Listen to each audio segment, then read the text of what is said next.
Huawei's partnership with Leica some time ago certainly rocketed their chances of success quite a bit, but up until now it's been mostly promises from Huawei and not a whole lot of actual delivery. That all changes with the P20 and P20 Pro, but it's mostly the Pro model we'll be taking a deeper look at today. Launching with the first triple camera system in the industry, the P20 Pro features a main 40 megapixel RGB sensor, a 20 megapixel monochrome sensor, and a tertiary 8 megapixel sensor below. The main sensor in particular is rather special, as it's not only the largest sensor we've seen in a smartphone in quite some time, but it uses a rather interesting pixel structure that bins the pixels, resulting in a 10 megapixel output by default. This main sensor is behind an f-stop 1.8 lens, while the monochrome sensor is behind an f-stop 1.6 lens, and that 8 megapixel third sensor is behind an f-stop 2.4 telephoto lens. Contrast this with the standard Huawei P20, which features a 12 megapixel main RGB sensor behind that same f-stop 1.8 lens, and of course the same 20 megapixel monochrome sensor behind an f-stop 1.6 lens. Both phones feature a 24 megapixel camera up front behind an f-stop 2.0 lens. All sensors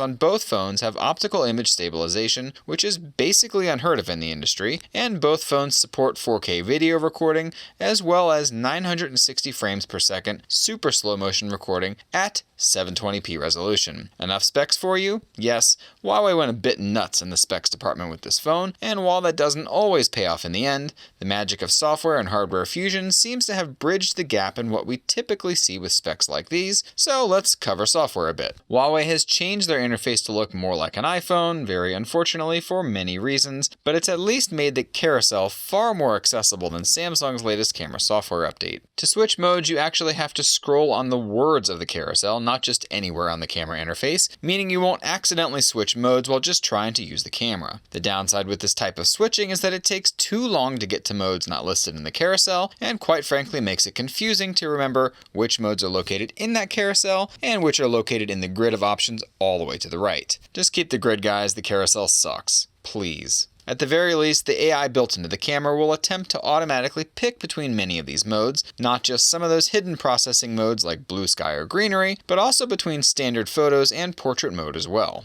Huawei's AI mode is powered by the same neural processor that was packed inside the Mate 10 Pro, which analyzes the scene and attempts to enhance the shot by identifying around 24 different types of scenes in all, including blue sky, greenery, snow, animals like cats and dogs, landscapes, cityscapes, and plenty more. Each of these adjusts various qualities of the photo like saturation, contrast, ISO, and shutter speed ranges, and a whole lot more. Sometimes this works really well, but other times it goes a tad overboard with the processing. It can be shut off though in the settings if you never want to use it, or better yet, just close out of that mode in the viewfinder if it looks a little funny. I'd say 95% of the time, however, these automated modes worked wonders for the shot, and should probably just be left on since it's easy enough to close it. Most phones struggle to take pictures of kids, but Huawei seems to have mastered the art of this difficult piece of the puzzle. As one of the standout pieces of the Mate 10 Pro's camera, the P20 and P20 Pro excel at this, and I got some really incredible shots of my 4-year-old son, even indoors while he was moving, with the phone again utilizing AI to decide what shot is the clearest and provide me with that shot. Multiple shots are taken constantly before, during, and after pressing that shutter button, and Huawei software does an impeccable job of choosing the cleanest and clearest shot possible most of the time. It's impressive and something most phones simply cannot compete with. As far as personal preferences go, I've always preferred LG's super wide-angle lenses for that secondary camera, but Huawei's zoom lens is making me change my tune just a bit. The standard lens is wide enough to cover a good variety of subjects without warping, but the zoom capabilities of the phone range beyond what I've seen from most. In the standard 10 or 40 megapixel modes, zoom detail is excellent and rivals that of the Google Pixel series quite often, although the LG V30 and Google Pixel phones do come ahead from time to time. When zooming into the distance is the primary concern, say if the subject is on a stage or just far enough away to need a tad bit of distance detail, the dedicated zoom button on the viewfinder toggles between 1x, 3x, and 5x modes. 5x is just a digital crop of that 3x zoom, but the 3x zoom is absolutely bonkers when it comes to detail. Huawei uses a composite method of the 8 megapixel telephoto third camera and the 20 megapixel monochrome camera's incredible detail levels to form a single shot, and you can see this switch happen just a moment or two after you move from zoom levels 1 to 3. It's pretty clear to see the difference between the standard RGB camera and the composite zoom images. The combination of sensors also has given Huawei the best portrait modes we've seen yet from a phone, iPhone, or Android. Separation of the foreground and background is incredibly impressive, and that's not just on a bulk object like some other phones do, where fine details like the space in between fingers don't always get properly blurred, for instance. It nails the subject and makes a convincing bokeh effect that looks like it was from a proper camera lens, not just a little smartphone one. As far as the overall image quality measurements are concerned, the P20 series is among the most color accurate we've ever seen in a phone, and might just hold the title of most color accurate shots ever. Dynamic range is typically very good, but there were enough times where the phone clearly didn't use HDR aggressively enough for some shots and ended up overexposing the scene instead. This didn't happen nearly as often as we saw on the Mate 10 Pro, and it's clear Huawei has done some significant work in this area, but it needs to still be a little bit more aggressive with the HDR to truly cover the gamut we see from the Google Pixel series every time.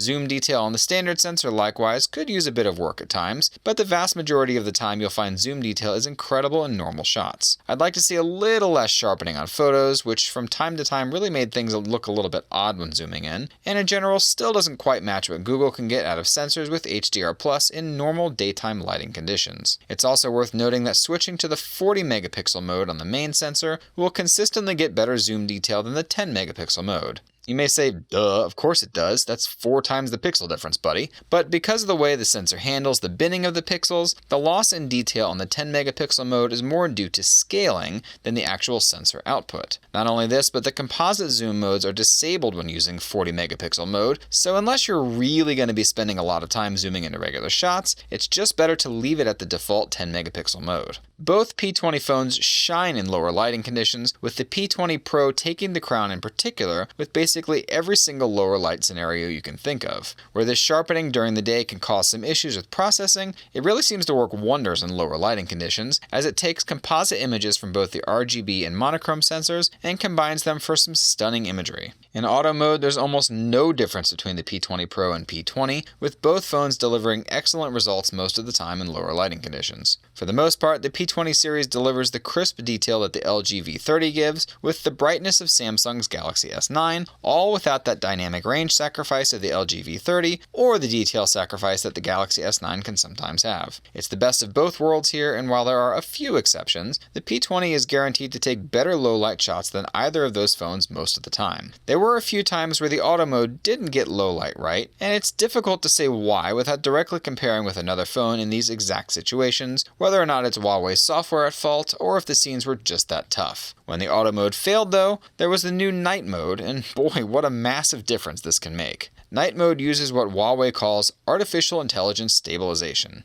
Now, before you go rolling your eyes, because I know I did when they announced the name, the results speak for themselves. Huawei has basically figured out a way to utilize long exposure times and multiple camera sensors to generate an image that's brighter and clearer almost every single time. I hesitate to say every time because, like anything, scenarios differ and you may come across a situation where it didn't make the difference you had hoped. Night mode also works better on the P20 Pro, where it more consistently delivered crisper and brighter images than the P20, but night mode is still a gem on the P20 regardless of the outlier situations. Sometimes night mode will not only generate significantly brighter shots, but also significantly more detailed shots. Other times it just generated brighter shots, and zooming in reveals a fair loss of fine details at the expense of that brighter overall image. I'd say the split was about 50-50, and the situation is going to make all the difference in the world. Either way, this is a genius mode that's wholly revolutionary in its execution, providing true value and enhancement to low light imagery in a meaningful way. This is the way to do good, dedicated low light photography for sure, but it's not going to work in scenes where there's movement, and that's obviously why Huawei broke it off into a separate mode.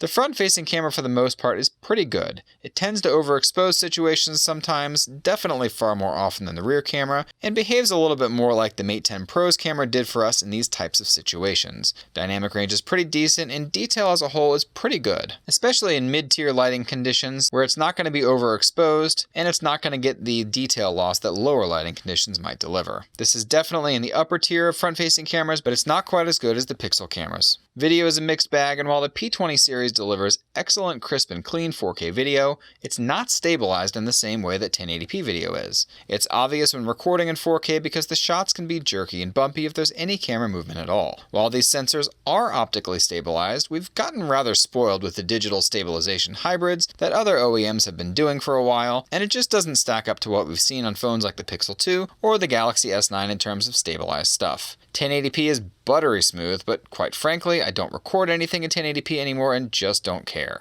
Slow motion video has seen a significant upgrade this time around, joining Sony and Samsung with 960 frames per second video at 720p quality. The biggest positive here is the ability to use this super slow-mo video even in lower light, something Samsung's Galaxy S9 absolutely cannot do, but the significant quality increase here is hampered by poor software design. While Sony lets you press the button over and over again to create bursts of slow-motion video as long as you want, and Samsung has an automatic slow-mo activation option, Huawei's only let you press the button once with some seriously long processing time at the end of the lightning fast capture. While lightning fast is usually a good thing in the smartphone world, this one is not, as it requires the timing to be far too accurate the first time, and it's simply way too easy to miss the action with this much lead time at the end. Here's hoping for a way better software design in this mode next time around. All in all, this is the most impressive camera next to the Google Pixel 2 we've seen yet. In general, the Pixel 2 seems to deliver wider dynamic range in more situations, as well as better zoom detail with that standard lens. Everything else though, from low light shots, portrait mode, color accuracy, and that fancy new night mode are definitely better on the P20 Pro in particular, as was said before, but the P20 is just a slight notch below that. This is the new champion of smartphone photography for sure, but video still needs a bit of work. While super slow-mo is class-leading in quality, the software design is not great, and 4K video as well could be a whole lot better stabilized with the help of that software. Still, it's hard to not say this is the phone you want when it comes to getting an amazing camera, especially if you've got kids or tend to take more photos in lower lighting conditions where the phone really shines. We hope you enjoyed that review and will subscribe to us for regularly updated content. Chat with us in your favorite social media network, and don't forget to check out AndroidHeadlines.com for 24/7 tech news coverage. Thanks for watching, and until next time.